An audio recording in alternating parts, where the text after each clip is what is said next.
Hello and welcome to the National 5 English Critical Essay lesson on writing main body paragraphs.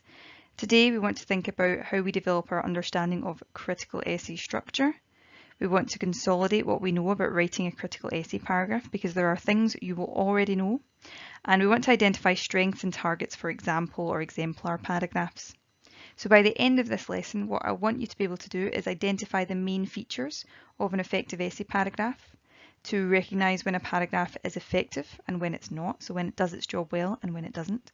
And finally, I want you to be able to write your own effective critical essay paragraph. Let's think about the main components we need in a main body paragraph. So, an effective main body paragraph should include a topic sentence that introduces what the main point of the paragraph is going to be. This will usually be the first sentence of the paragraph, as you can imagine.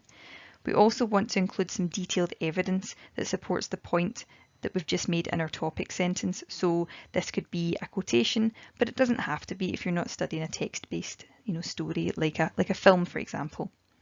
We want to include some context with our evidence as well.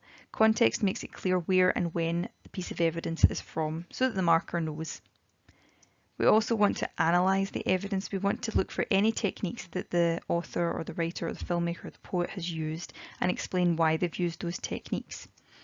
And then finally, we want to link all our evidence and our analysis back to the main question, explain why the writers included it in relation to the question that we're trying to answer in our essay. So these are the main components we want to include in our main body paragraphs: a point, some evidence, some context with that evidence, analysis of the evidence, and then a link that links the evidence and analysis back to the question. Feel free to pause right now and take a note of this information so that you remember what to include in a main body paragraph.